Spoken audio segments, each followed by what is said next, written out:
Goswami on the Debate at 9. Presented by Amity University. Powered by Century Ply, RP Sanjeev Goenka Group, B1 and Ever Ready.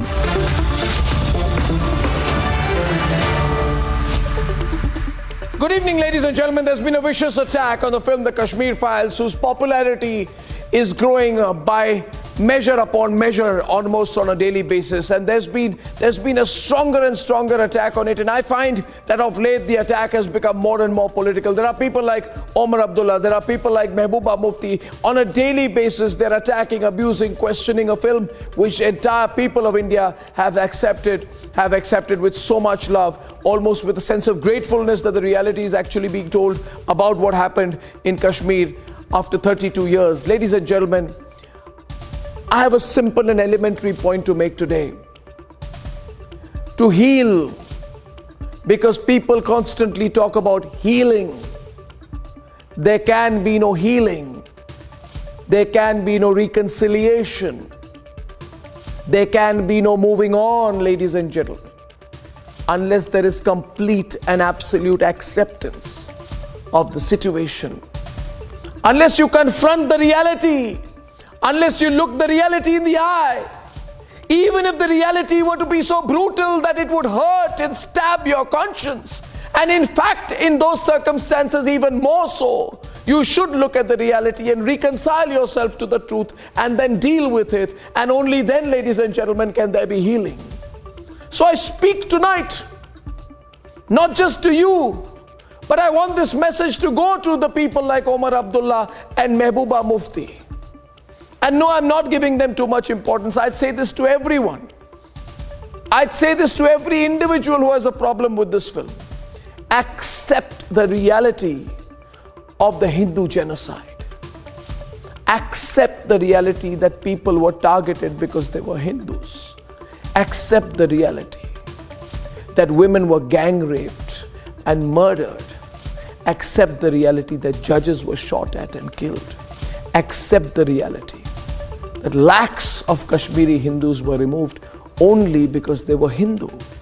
Since when, ladies and gentlemen, does it become politically incorrect to describe in absolute detail and with honesty the wrongs that were perpetrated on a particular community? And should I be so politically correct to say, no, these were individuals 1, 2, 3, 4, 5, 6. Individuals X, Y, Z. Remove their names. Avoid any description of that religion. Will that make my narration of the truth better? Should I substitute the names and the surnames? Should I make the victims Muslims and the perpetrators Hindus? Would that change the reality? It would not. Nobody can question or attribute at any point of time a wrong done by an individual on a religion. No, ladies and gentlemen, it cannot. But it needs to be understood here that telling the truth as it is the first step if we ever want to move on. And if we don't want to move on, which is a choice that some people want to exercise, then the fault will be on people like Omar Abdullah and Mehbooba Mufti. And hence I want to end with a small suggestion. If you want reconciliation in Kashmir, I call upon the people of Kashmir. I call upon them to organize public screenings of this film where everyone from every religion community, every region of Kashmir comes and watches the film together, reconciles with the reality, gets angry or cries. If there has to be a catharsis, it has to be collective, not individual, ladies and gentlemen. Even a catharsis will not stop things or change things, but being in denial certainly will not. Ladies and gentlemen, two debates this evening. Omar Abdullah and people like him have a problem with Kashmir Files now. Whitewashing the truth will not help. You can't whitewash the truth, Omar. Don't even try. Ladies and gentlemen, that's debate number 2 and debate number 1 tonight. I'm so proud that our country is exercising the truth about where it wants to buy oil from, and I don't think anybody has a right to question India. That's debate number 1, and here are the headlines. Here are the headlines this Friday evening on the Debate Tonight. India gives a hard-hitting response to the West for lecturing on Russian oil supplies. Many nations lecturing India continue to buy oil from Russia. Isn't it hypocrisy? Big global debate tonight. Laboratories have been created by the United States on the perimeter of the Russian Federation and the former Soviet republics, including Ukraine. Russia releases documents, claims proof of biolabs conducting dangerous bioweapons research in Ukraine. A nervous American President Xi Jinping discusses the possible Chinese military aid to Russia. लेकिन film बनाने वाले भी कहते हैं कि it is based on reality, but it is not a documentary. उसमें तरह-तरह के झूठ दिखाए गए हैं. As the Kashmir Files breaks every record, Omar Abdullah goes personal, attacks the Kashmir Files, calls the movie a lie, clearly can't deal with the truth.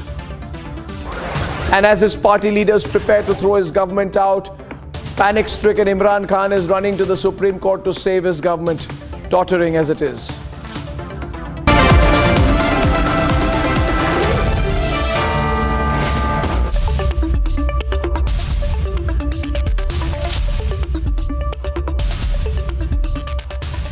And ladies and gentlemen, India has been a neutral observer in the Russia-Ukraine war. I believe India has taken the right stand by not choosing sides. While we remain a member of the Quad, we also have strategic ties with Russia.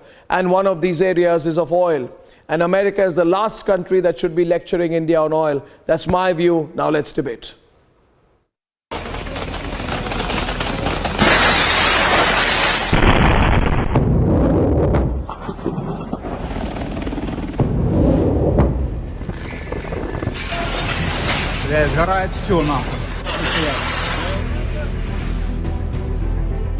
What stands out today is the hypocrisy of the West. Even today, 75% of Russia's natural gas exports are to European nations, the very nations that are standing with Ukraine. It does not end there.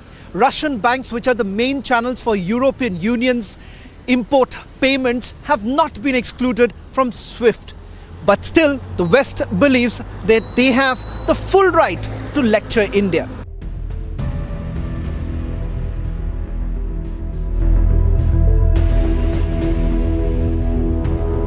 India could take up the Russian offer, what would be your message to India or any other country? Well, our message to any country continues to be that also think about where you want to stand. Let's not forget that India is heavily dependent on imports to meet its crude oil requirements. 85% of the crude oil requirements is met through imported oil, and all of this comes in from West Asia. As far as buying oil from Russia is concerned, that is nothing but competitive sourcing, which is certainly the need of the hour, given the fact that the conflict between Russia and Ukraine has only bumped up the prices. We are always exploring all possibilities in global energy markets because of this situation that we face of importing our oil requirement. I don't think Russia has been a major supplier.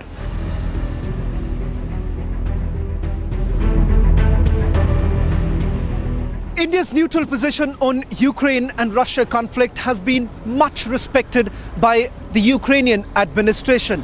In fact, as far as the role that has been played by countries like Germany is now being questioned by Ukraine. Not to forget that on the one hand, they've been talking about an embargo, but at the same time, they are continuing their business with Russia.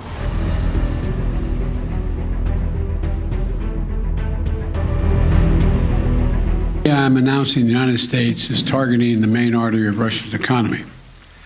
We're banning all imports of Russian oil and gas and energy.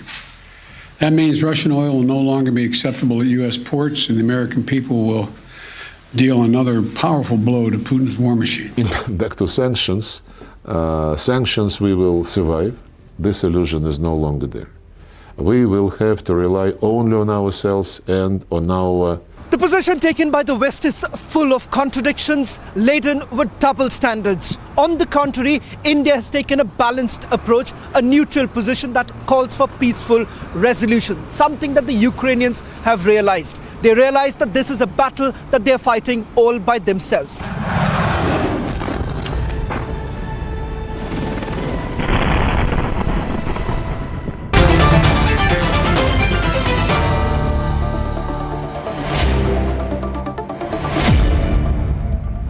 On the Indian side today, we have Professor Madhav Nalapat, Sushant Sareen, General Dhruv Katoch, and Pathikrit Pine.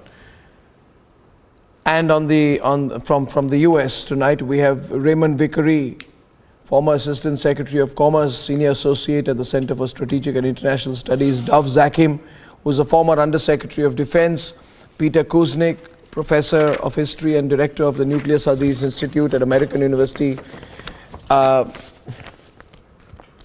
and John Ciorciari, who's Associate Professor at the Ford School of Public Policy, is joining us from Michigan. So I thought I'll deal with this subject because a lot of people are calling us and saying to us that you're not dealing with subjects where India has to explain its position.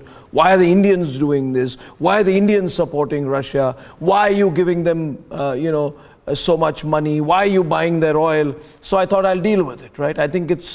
I like to deal with every subject straight up. So what's the problem? I'd like to just ask Dov to start with. What's the problem if we buy millions of gallons or as much, if we give the Russians billions of worth of business in oil?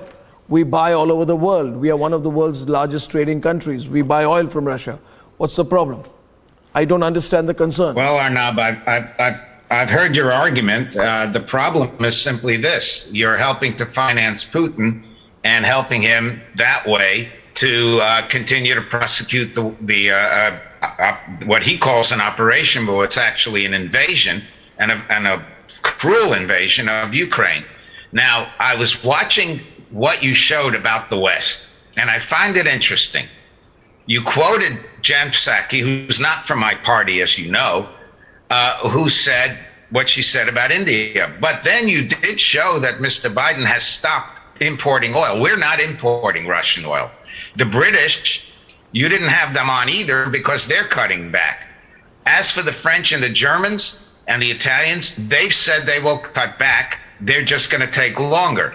Does that make them hypocritical? You can decide that. But the United States in particular has totally cut them off. The British are on the verge of doing just that. And I would argue that what India could have done and could still do is reduce how much it buys. We recognize that it's very dependent on Russian oil, but so are the Germans. She may not be. And so are the French. Okay, so she may not be part of your party, but she's the White House press secretary, so I don't know. What's the larger point that you're making? I'm telling you that, but the point is, no, but I'm also telling you that she's the everyone saw, and I'm just saying to you that she's the White House press secretary. It doesn't matter whether she's from your party or not. I agree with you. My point is exactly that. So let me ask you, just 1 minute. Okay, so actually we got a response coming in from General Dhruv Katoch, Director of the India Foundation. Yes, General Katoch.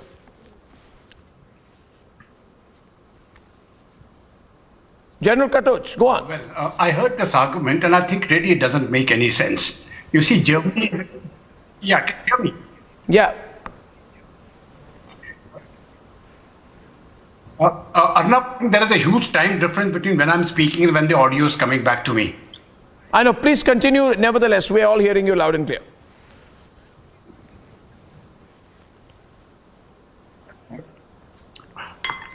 Right. So, when we are looking at what the Americans are doing, it is very clear that they have laid no sanctions on Germany, who are still buying a huge quantity of gas from the Russians because they can't without it. And the cutoff date they have made is 2027. Now, I don't think that is fair. The Americans are also now quite keen to do business with Venezuela and with Ecuador. And if Iran gives them a sweet deal, they'll be quite prepared to deal with Iran. Incidentally, India cut off all supplies from Iran because they were under sanctions with the US, and it hurt us tremendously. We have played a very responsible role as far as this particular conflict is concerned, specifically on trying to maintain peace and getting both the sides to back off. But the Americans, unfortunately, and so as the West, you are trying to arm Ukraine. Ultimately, you will be fighting Russia to the last Ukrainian. I think that is where the basic problem lies. Yep. Ukraine will be destroyed because America and the West are supporting them. Otherwise, Zelensky would have come to a deal with President Putin, and there would have been peace, which would have been good for the whole world. So I think this element of hypocrisy must go. America is looking after its self-interest. I have got no problem with that. You say you have stopped buying oil. How much were you buying anyway? America is self-sufficient. No, when you Okay. Just a question goes here. I take it from there. I just lost the audio line with General Dhruv Katoj. My question is here, and I'd like to take it to John, please. John, I often think about it. That how can America lecture us when you're going after the Venezuelans, begging them for oil? You were sanctioning Venezuela till 2 months back, telling the whole world how we must all come together with you. And now you're going to the Venezuelans, sending emissaries. So you're buying Venezuelan oil. How are the Americans to tell us to be careful about buying Russian oil? The United States doesn't want to buy Venezuelan oil. It's not hypocrisy, it's priorities. And the priority right now is that a major nuclear-armed power has run roughshod over a norm that we thought was reasonably solid in the modern era, which is that you don't invade a neighboring country for acquisition of territory or to dominate it on a permanent basis. The Indian government needs to decide, as do others around the world, how much are they willing to pay to make it costly for Russia to violate the most basic norms of sovereignty in the international system. It strikes me as a very troubling statement for India or for any other government to make, that we're going to continue to deal in a business as usual way with a country that poses such a frontal threat to an order that is also one dear to India's own interests. And so I don't think the United States is lecturing India. I think the United States is asking India, what position are you going to take on this for your own interests? Well, I mean, I can also, Madhav wants to respond here, but NATO will also go down in history for rejecting Ukraine's demands for a no-fly zone. And US, by the way, I think will go down in history for being silent on its role in negotiations and deliberating to send kamikaze drones. And Joe Biden will go down in history with a belated Euro trip. And America will go down in history as having a signed agreement with Ukraine to join NATO and then taking a hands-off approach when Ukrainians are being attacked. So if you're talking about history, I can tell you many sides of history, but Madhav Nalabad would like to respond to you. Madhav Nalabad, Professor Madhav Nalabad, responding to John, please.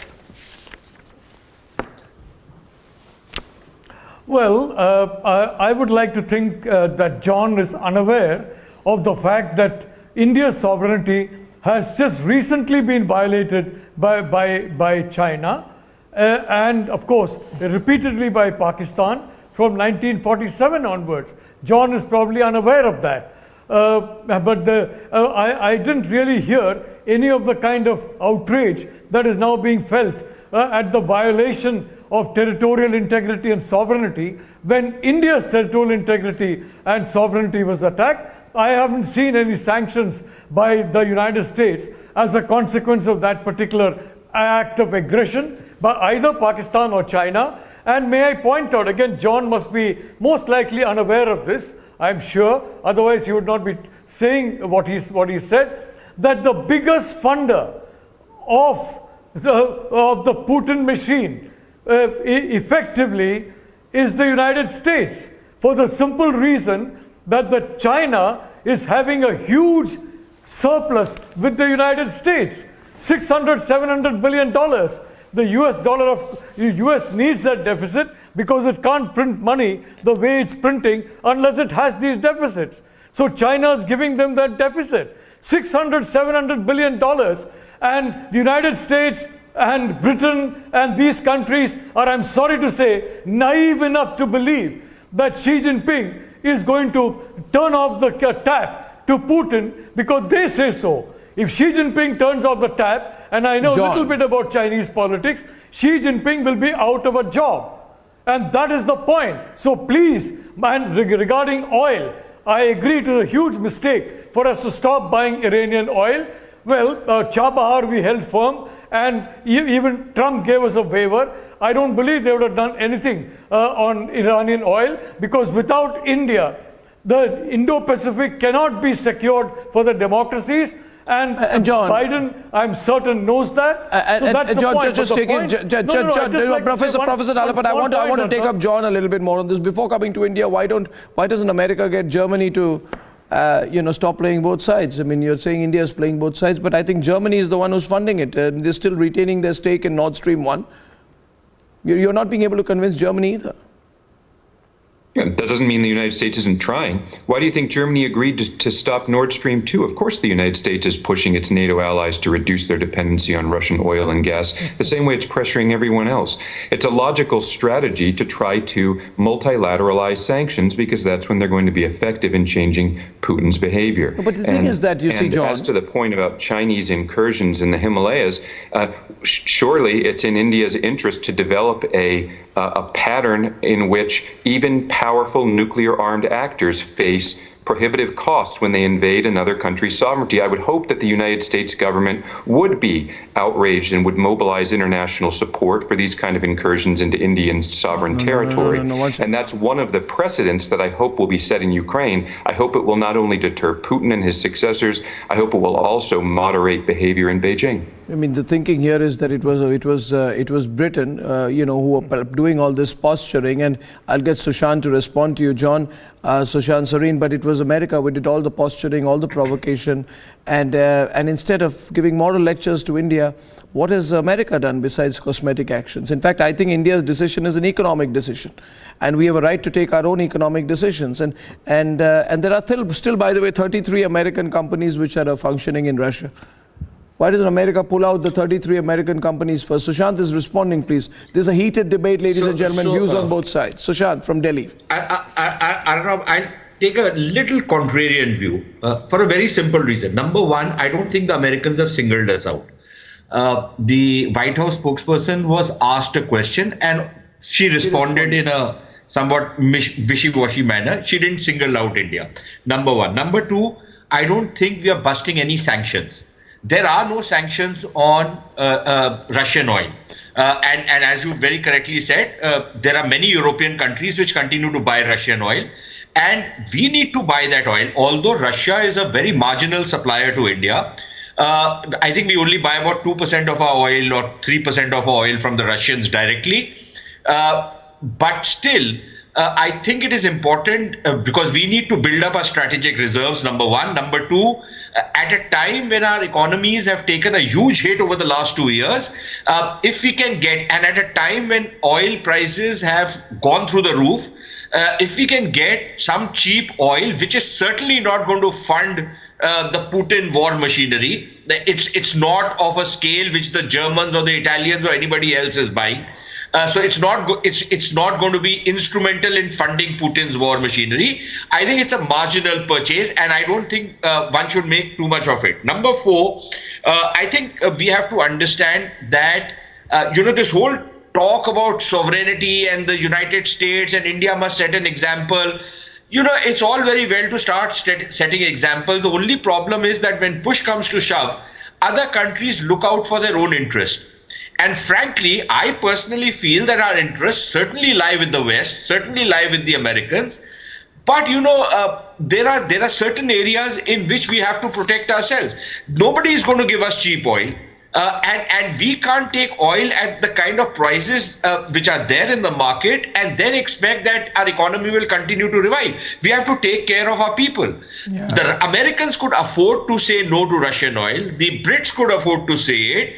But many countries can't afford to say no to them just yet. And finally, if you remove the Russians from the oil market, and the Russians were, if I am mistaken not, probably the largest exporters of oil in the world right now, of oil and gas, and somebody can correct me, maybe the second largest after Saudi Arabia. But if you remove them from the market, you're not talking about a marginal player being removed. You're talking about a major supplier. This is going to again lead to price spikes, and it's going to be worse because it's going to lead to shortages. Because most of these European countries are then going to source their oil and gas from the Middle East, from where bulk of our oil and gas supplies come. Where does that leave us? Who's going to come to our rescue at that point of time?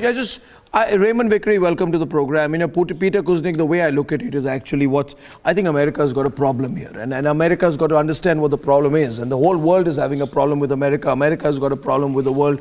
At some point of time, Peter, I think this calls for a little bit of self-introspection by America on the way it's been behaving. And without getting into the economics of it. I completely disagree with what John said earlier about Venezuela. I think you're factually incorrect, John. But I think really, I'll come back to you, John, because I want to take you on that. But I think the real issue is, Peter, that this approach of America of talking down is not working. You know, when we have Quad, for example, when you have Quad, okay, India is part of Quad, but we are not coming as junior or senior partners. There is no system, there is no hierarchy we have agreed to. Nobody gives America a right to believe. It may think it's the most powerful country in the world, a situation which may likely change and is dynamically changing at the moment. But when you're talking to India, one of the largest militaries, $5 to $10 trillion economy, you're talking to a country whose economy is much, much bigger than the Russian economy. So I think the fundamental issue also is that of positioning of American foreign policy. There seems this sense of outrage, Peter, oh, you're not agreeing with us. This is not going to work because the situation is much more dynamic than it was maybe 10 years back. So before going into economics, I'm also more concerned about the presentation of, the sense of American dominance. Peter. Well, Putin's invasion of Ukraine has allowed the United States to reassert itself as the unipolar power. It's actually put the United States in a stronger position internationally. I think so. I think it was a terrible blunder geopolitically for Putin to do this. Now the United States is speaking again with the moral authority that it's lacked in recent years. As China and Russia have become more equal on the global scale, it was beginning to see that this is a multipolar world, no longer a unipolar world.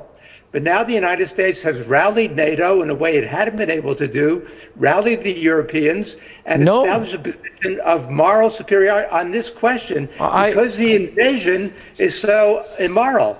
But I don't agree with what John and Dov were saying before, because when the United States invaded Iraq, I don't think either of them was calling for sanctions against the United States. That would have been equally justified, but it didn't happen. In this situation, the United States can act from a position of superiority. No, I don't think so.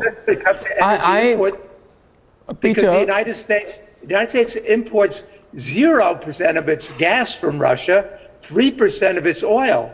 So the United States does not take a serious impact from cutting off oil and gas from Russia, whereas Europe imports 41% of its gas, 25 to 33% of its oil. So it's much more of an impact on Europe at this point. Peter, before I bring the other panelists in, I'm welcoming Raymond Vickery. And I want to tell you, with the greatest respect to you, Peter, I have respect for your scholarship and the fact that you take strong positions which are also always not in agreement with your own country's position. I'm aware of that. But having said that, I feel that there's a little bit of an American bubble that I'm dealing with here. And I think that the Americans are telling themselves things, the American academics, former administrators, diplomats are telling each other, and they become some kind of an echo chamber. Peter, it is not becoming a more unipolar world. It is becoming a much more multipolar world. Even your European allies are not listening to you. 40% of Europe's natural gas and increasing, 34% of its oil, 45% of its coal come from Russia, 50 to 75% dependence from the Germans. The Germans are telling the Americans, we are not listening to you. How can you say this is becoming a more America-centric world? In fact, EU is wary of cutting off the Russian oil contract. And you must have heard the European Union Energy Commissioner. He said, we have to be aware companies who have long-term contracts with Gazprom receive gas at significantly lower prices. So everybody is looking out for themselves. Germany has said there is no other way than Russian oil to secure their energy needs. And in fact, and I'll close with this, Raymond, there's been a 38% jump in gas transport on the day the war starts. So my logic is, when the war starts with Russia, when you're fighting Russia, your allies in Europe are doing more business on gas and oil with Russia. So I don't know how you can tell me, anyone here, Raymond, that is becoming an America-centric world. If you look at the finite detail, your allies are defying you openly. It is the reality, Raymond. The world is changing, Raymond, very fast. Well, I'm most concerned not about whether the U.S. is in a unipolar or multipolar world. I'm more concerned about what India stance is and whether or not it's willing to act within its values and its self-interest. It is not the case that just standing aside is the mark of a great democracy, because India has traditionally been against imperialism. If there is any indication of imperialism in the modern world, it's what's happening right now between Russia and Ukraine. Russia without Ukraine is a country, but if it can get Ukraine, then it has imperial ambitions again, and next would be Latvia, Lithuania, Estonia. And so there is a value that India has traditionally done. So the question really is, what is India going to do? Is India going to be a leader, or is India going to just withdraw to itself and say somehow its fortress, India, and its values of democracy, rule of law, and imperialism don't make any difference? Raymond. Yes, Raymond, sir. I'm sorry, but can I just ask, are you making this a moral question? Well, it certainly is a moral question. It is not completely moral. Obviously, all nations have self-interest. So then everybody is working in self-interest, then Washington is working in self-interest. You have no morals and scruples either, as in your country, not you. I disagree with that. I disagree with you. And I can tell you why. Unlike you, I can validate what I'm saying.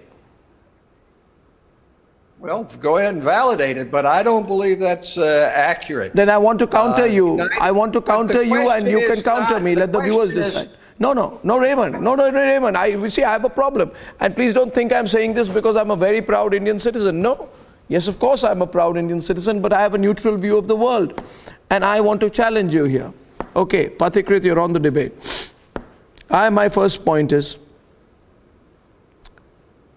why do you call on Saudi Arabia for oil then, Raymond? Why haven't you stopped calling Saudi Arabia and the United Arab Emirates for oil? They have been bombing Yemen, killing people there.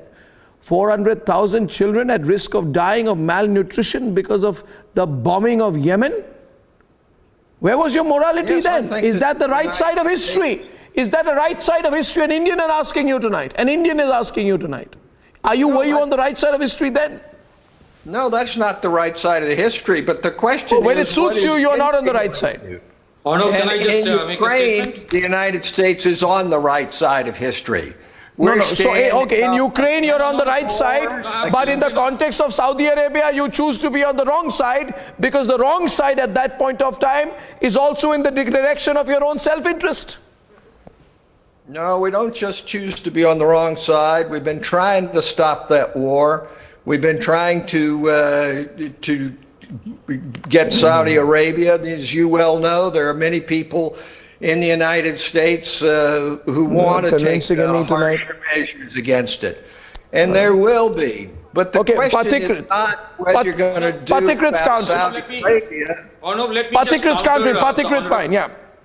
Yeah, let me counter. In 2017, Saudi Arab had a $110 billion defense deal with the United States. Most of the weapon systems that Saudi Arabia is using in Yemen have been procured from the United States. And what is happening in Ukraine is not a war of independence for Ukraine. This war is about whether Ukraine will be part of NATO or not. All that America needs is to give a pledge to the world that Ukraine for eternity will remain neutral. But America will not do that. They have used Ukraine as a dispensable pawn, left it in the lurch to fight for itself. And this is why I'm reminded of what Henry Kissinger, one of the greatest diplomats of the United States, once stated, that to be an enemy of America can be dangerous, but to be its friend is sometimes fatal. And this is something which I want to say, that on several occasions we have been lectured that we will be on the wrong part of history. I mean, has the history been written about Iraqi invasion, coming in on the debate with Dov Zakir. Libya, Vietnam, bombing of Hiroshima. Okay, let's get Dov back. Let's get Dov back. This is getting very hot debate. Okay, so we get Dov back and we get John back on the debate. This is getting very interesting. Dov, see, John said in the start that we are not going to Venezuela. Well, fact is, John, you're going to Venezuela. You need to replace 672,000 barrels per day. The Biden government has opened up massive talks with Venezuela to buy oil, despite Venezuela abstaining or not voting on the UN resolutions condemning the Russian invasion. And John, I just want to tell you this. In 2019, at that time, John Bolton, he was on my program day before yesterday, was NSA. And he said, we will not forget those who are doing business with Venezuela. They will be punished. Nations and companies that support Maduro will not be forgotten and will be punished. Well, today, America is wooing Maduro. It's a fact, John. You're asking me. Okay, Dove goes. Dove. Yeah, Dove. You asked me. Let me tell you, I totally agree with you, Arnab. I think it's disgusting that we're going to Venezuela. What a lot of people in Congress have said, quite the contrary, is that we should reopen oil leases. The United States could release a lot more of its strategic petroleum reserve. The oil leases, by the time they come on board, would replace that reserve, and we don't have to go to Venezuela. I may defend my country in terms of what it's trying to do vis-a-vis Russia, but I have absolutely no defense at all for running to Venezuela. I think it's a huge mistake. No, sir. And in that respect, I'm totally in agreement with you. Dove, I want to say this to you, and I know this might hurt you and hurt some Americans, but I'm going to say this tonight.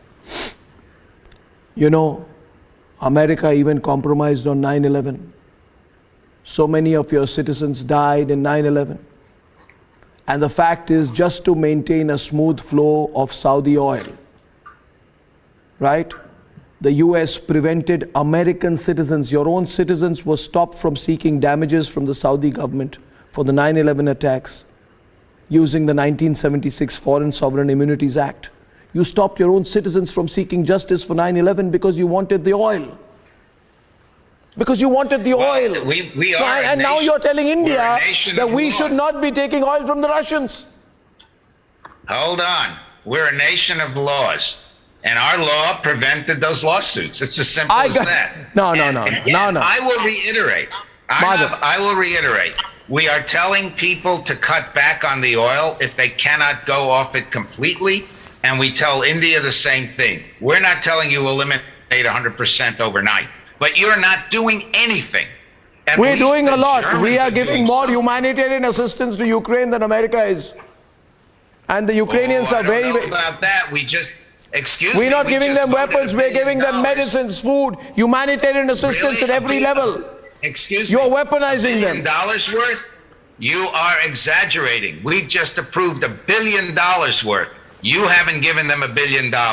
It's like the Chinese who say, well, we're helping them out, and they've given them $65,000.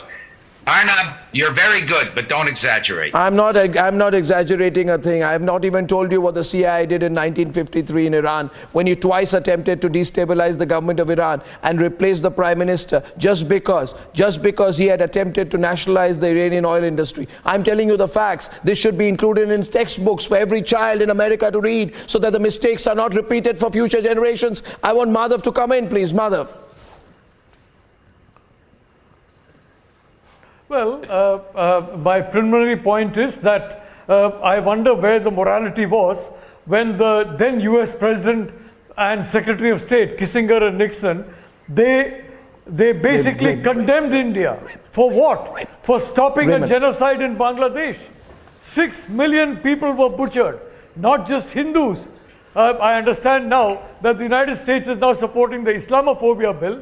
I'm surprised that it's not supporting a bill to ban hate against any religion, but it is focusing only on one religion. Well, I'm not going to comment on the United States government, but the fact is that in the Bangladesh situation, where there was massive genocide, the Americans were very much on the wrong side of history. The entire United Nations, barring 2 or 3 countries, stood against India. Exactly, I'm saying. China was against India. Europe was against India. The US was against India. And Arnab, one small point to my American friends. You are not a superpower because of currency. In fact, the dollar, you are putting the dollar in jeopardy as a reserve currency Raymond. by making it one of the most risky currencies to hold now. And I'll tell you why. Oh. I'll tell you why. Have you seen your own draft law on sanctions or regarding Ukraine? It gives the President of the United States the right to sanction any country, any individual, for any reason. That is that.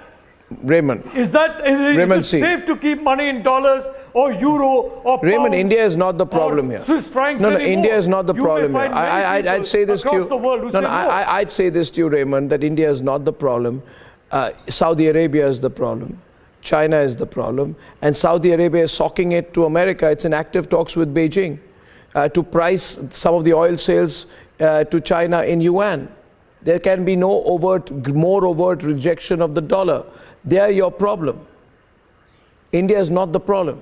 Well, you know, the question really is not what happened historically.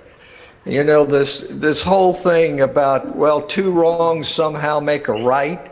If the United States did something wrong in the past, then then India is entitled to do something wrong now.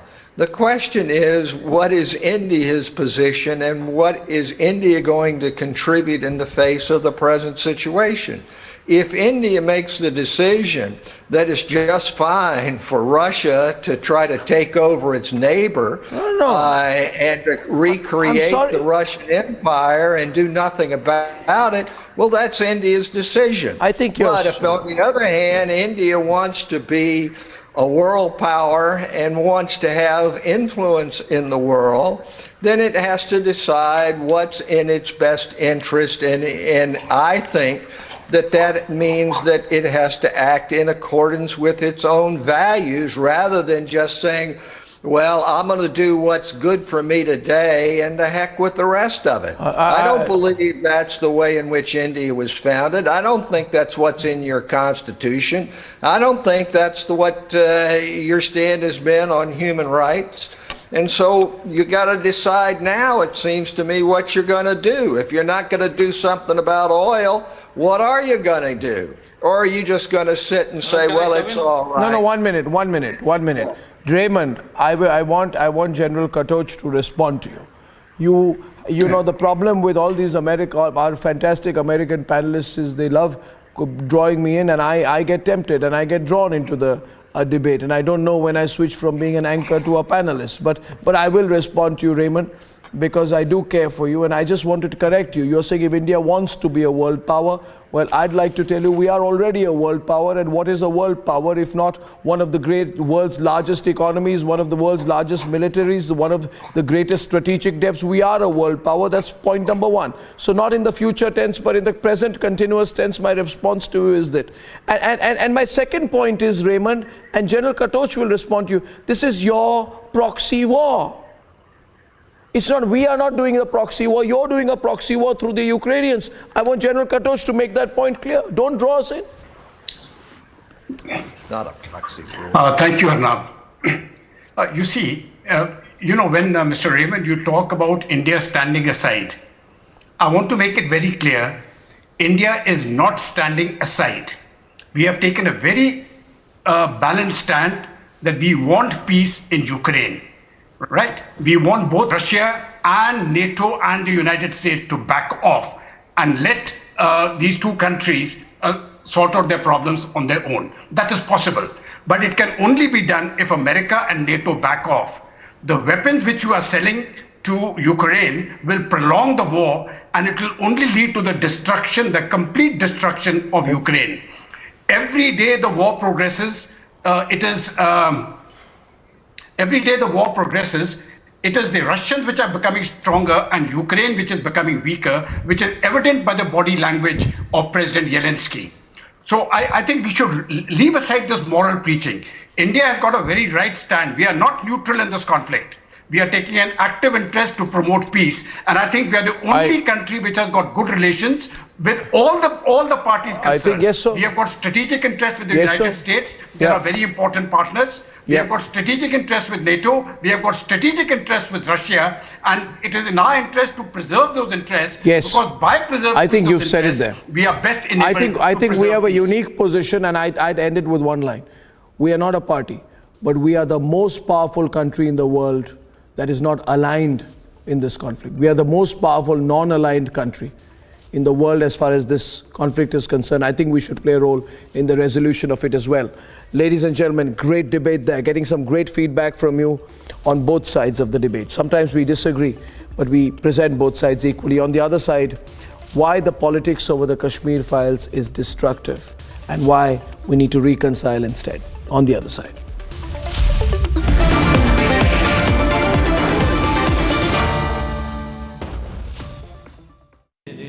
In the recent QS World Rankings 2022, Amity University's online MBA is the only one from